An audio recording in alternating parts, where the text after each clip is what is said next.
Mais um exercício, então, de equações diferenciais ordinárias. Esse exercício também é do livro do Boyce.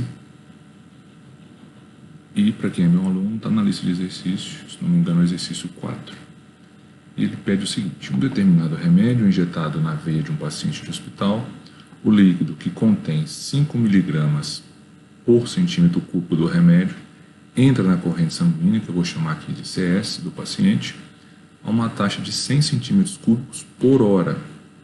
O remédio é absorvido pelos tecidos do corpo ou deixa a corrente sanguínea de outro modo, a uma taxa proporcional à quantidade presente, com um coeficiente de proporcionalidade igual a 0,4 hora menos 1, e pede para supor que o remédio é distribuído uniformemente na corrente sanguínea e escrever uma equação diferencial para a quantidade de remédio presente na corrente sanguínea em qualquer instante de tempo.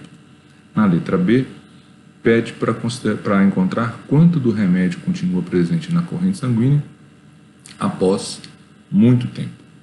Então a gente tem aqui esse problema e na letra A a gente quer encontrar uma equação diferencial que está relacionada à quantidade de remédio presente na corrente sanguínea em qualquer instante de tempo.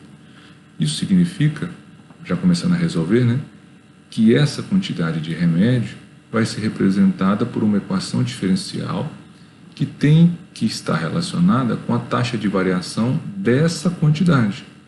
Porque ao resolver a equação, eu vou encontrar a quantidade, é isso que o exercício pediu.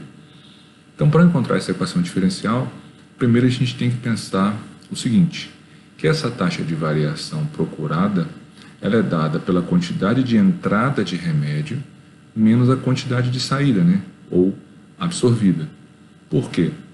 A taxa de variação do medicamento é quanto de medicamento eu vou ter na corrente sanguínea a cada instante de tempo, a cada hora, por exemplo.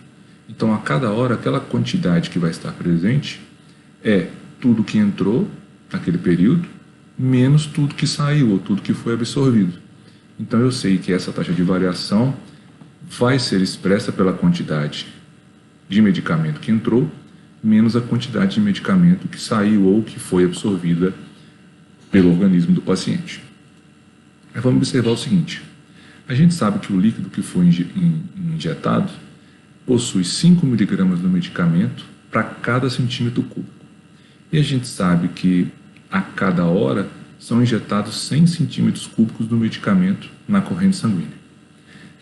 Para encontrar a quantidade de entrada, basta a gente multiplicar esses 5 mg por centímetro cúbico pelos 100 centímetros cúbicos por hora, que vai cancelar centímetro cúbico com centímetro cúbico. O resultado vai ser 500 mg por hora, ou seja, a quantidade de medicamento que está entrando na corrente sanguínea a cada hora é de 500 mg. Então já temos a quantidade de entrada. Vamos representar por que a quantidade de remédio no corpo no instante T, e a gente sabe que o coeficiente de proporcionalidade é igual a 0,4. No enunciado foi mencionado que a taxa de saída ou a taxa de absorção é proporcional à quantidade de medicamento a cada instante. E falou também que esse coeficiente de proporcionalidade é 0,4. Ora, se a quantidade em cada instante é Q e a taxa de proporcionalidade é 0,4, então a quantidade de saída ou de absorção é 0,4 vezes Q, correto?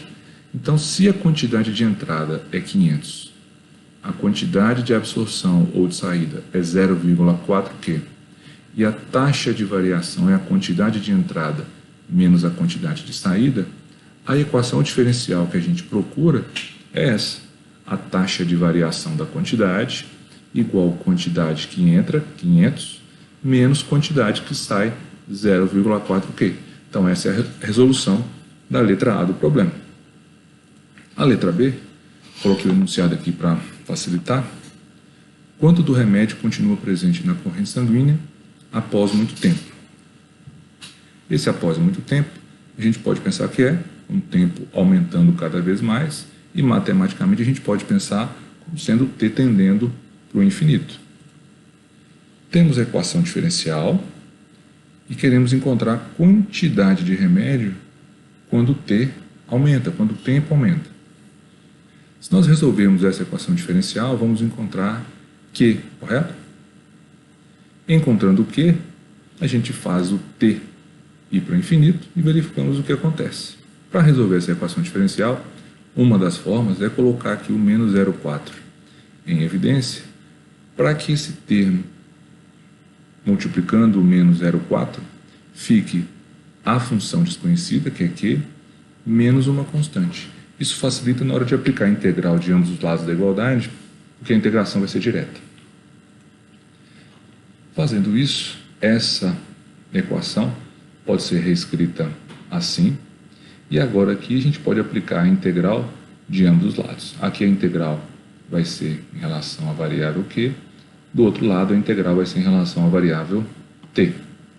Fazendo isso, a gente obtém integral de dq sobre Q menos 1250, é o ln do módulo de Q menos 1250. A integral de menos 0,4 dt, menos 0,4 t, mais uma constante que eu chamei aqui de C1. Próximo passo, aplicamos a exponencial aqui em ambos os lados dessa igualdade. A exponencial é a operação inversa do ln, então do lado esquerdo fica só módulo de Q menos 1250, do lado direito eu vou ter a exponencial de todo esse termo, que eu já usei a propriedade do produto de potências de mesma base e reescrevi dessa forma. Agora o próximo passo é tirar o módulo daqui. E aí vamos relembrar que o módulo de um número vai ser o próprio número se ele for maior ou igual a zero, e vai ser menos esse número se ele for menor do que zero. Então o módulo ou é mais um número ou é menos um número de acordo com o sinal que esse número tem. Então uma forma de tirar um módulo é simplesmente, uma vez do módulo retirado, colocar do outro lado da igualdade o sinal de mais ou menos, por causa da definição do módulo. Próximo passo, somando 1250 em ambos os lados da igualdade, a gente obtém que o Q de t é 1250 mais c vezes e elevado a menos 4t, onde esse c aqui é simplesmente a representação do mais ou menos e elevado a c1, que é constante independente do mais ou do menos. Essa expressão, essa equação por Q de t, só para facilitar o entendimento, a gente pode reescrever como sendo 1250 mais c sobre e elevado a 4t, correto?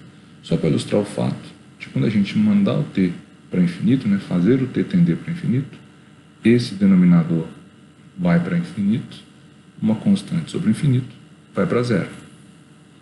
Então, quando o t aumenta, esse termo vai para zero e, portanto, a quantidade de medicamento, quando o t aumenta, está tendendo para 1250 miligramas. Então, essa é a resposta da letra B do exercício.